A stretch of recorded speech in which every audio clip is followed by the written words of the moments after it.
Weeks ago, on the last episode of the Transamerica Trail, Richard and I rolled across the desert of southern Idaho and into Boise where we changed tires, and then rolled up into the desert of Oregon and camped overnight.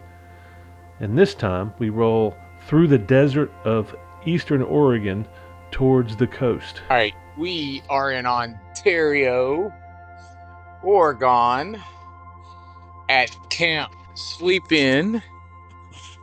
Did 238 miles yesterday. Got tires. That's about it. As we rolled out of the hotel in Ontario and northeast through the desert of Oregon, one of the things that continues to impress me is that you can see obvious signs of desert all around you, and then you ride through patches like we're about to ride through that are nice and lush and green, but they are all irrigated. In this section of the state, the eastern section, this is desert, or at best many parts are semi-arid climates, and yet you see green. Mostly you see green in the fields, the heavily irrigated fields, or next to the rivers that you'll see coming up. Very lush and green, but heavily irrigated. It's quite a striking contrast when you're looking off in the desert and everything is brown or dirt. This striking difference is even more obvious when looking at a climate map. You see the rainforest to the west, the deserts to the east, where they grow grains, and of course communism in the west. And of course, riding along the river, you quickly forget that you're riding through a desert. It's hard to imagine that this much water flowing through a desert doesn't have more of an impact. Obviously, they're gathering some of the water out of the rivers to irrigate the fields, but I've recently learned that water rights are a huge issue, at least in Idaho, and I imagine it's the same in Oregon, where it's almost like a lease. You get access to water your fields, and you can sell your water rights to another farmer or somebody else. But it's very important to have water if you're going to grow anything out here. Having access to water is a ticket to either failure or success, especially if you're a rancher or trying to grow something. But riding along this river is just amazing. The contrast looking to the hills to the left, where you can see nothing but brown scrub and a few grayish green plants that are growing alongside the road, and then just see this lush green growth around the riverbanks. But yeah, we're about to get deep into the desert where there's not a whole lot of water, but eventually we'll be rising up into the hills where there's lots of green, there's snowfall, and water that provides the lush greenery that you expect from western Oregon, at least.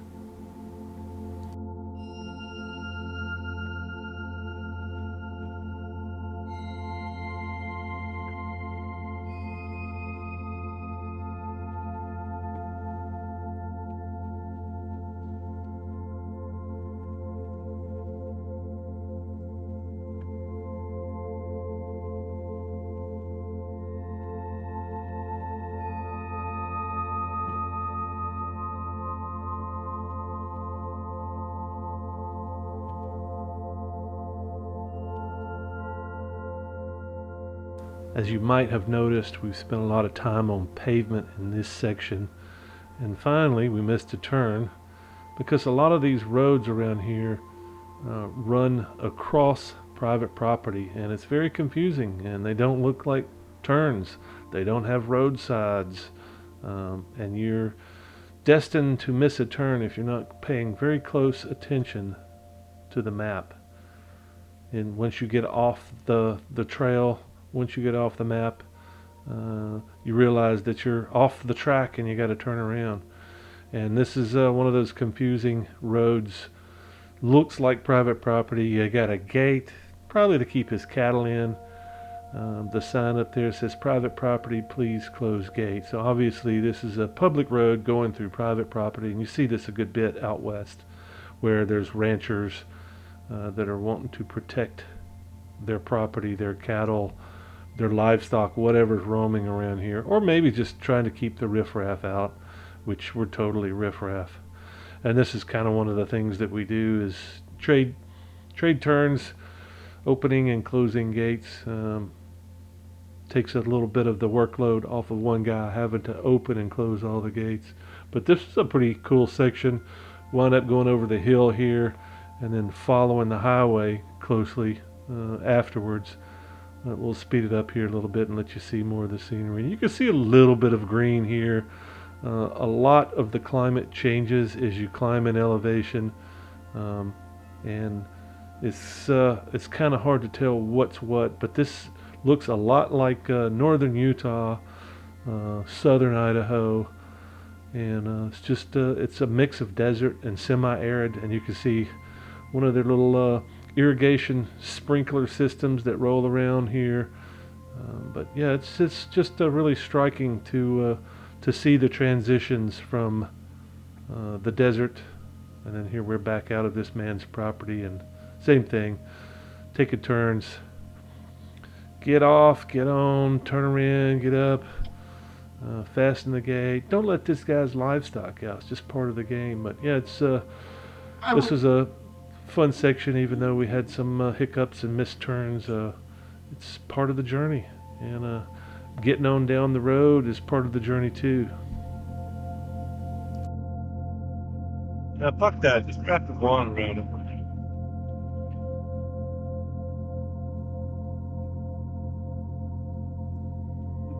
I say time in a knot.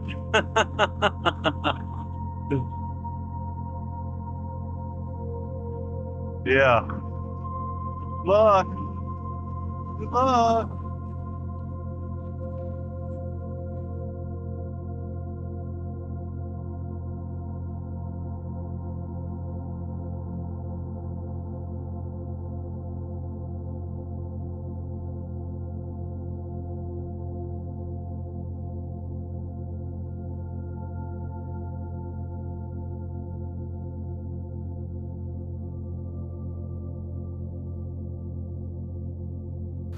As we crested the hill and started descending down the other side, noticed a small town at the bottom of the hill. There always seems to be some kind of a surprise over every other hill. It's a big thrill trying to keep up with what's going to be on the other side. Sometimes you know, sometimes you don't, but most of the time it's just a mesmerizing flow of brown and greenish hills. And here we are crossing the interstate as we were riding by it on the other side of the hill. And then we get back into the wilderness and start running into a few of these little cattle gates on the road as we're rising up the hill. And the higher you go in elevation, the greener it gets, typically. And this is just one of those sections that just seem to be much greener than the others. A little bit more semi-arid and less desert. This is also when we started getting into the livestock regions. You can see lots of places to graze, and quite a few interesting large reservoirs up in this area too. But make no mistake, the green is deceptive. This is still very hot, very deserty sections, and here's one of our first reservoirs as I'm turning around waiting on Richard.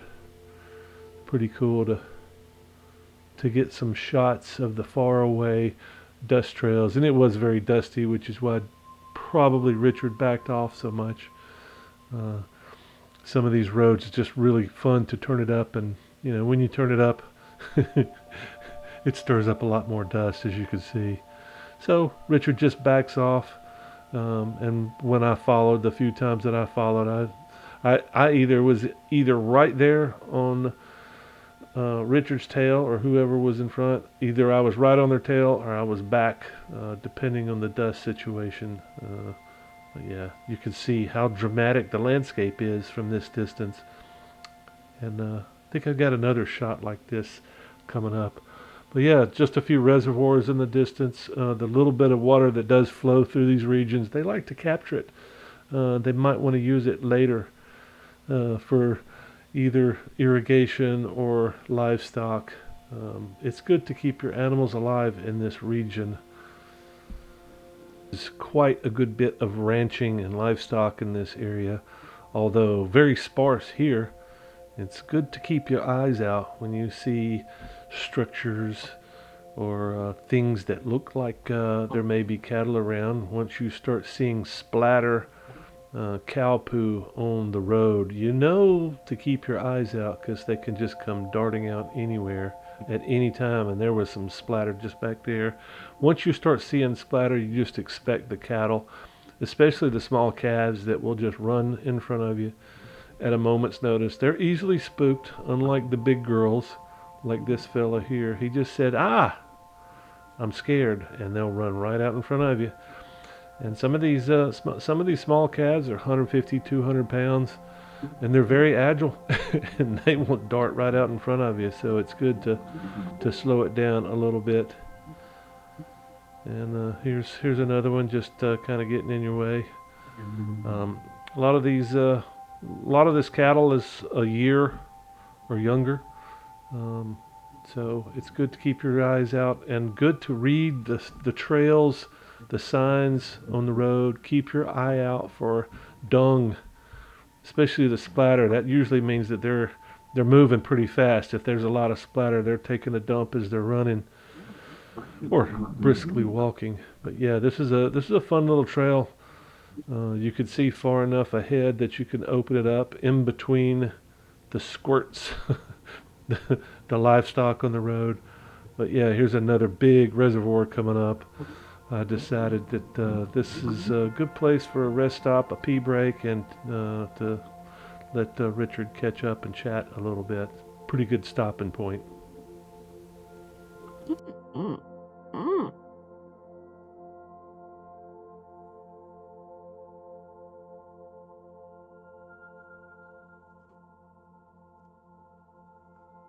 This is quite the reservoir. A lot of it. Let's go out here. I gotta take a leak. Add to it. I'm gonna put a little bit back because I feel like my contributions might make a difference. Glad. I feel like you need to make a contribution. Well, I also kind of feel like it'll be evaporated before it ever reaches the fucking reservoir too. So we'll see. I mean, you gotta give back, you know. If it evaporates, then it could come back Well, another time I mean, it's just dinosaur piss when you think about it. on its own.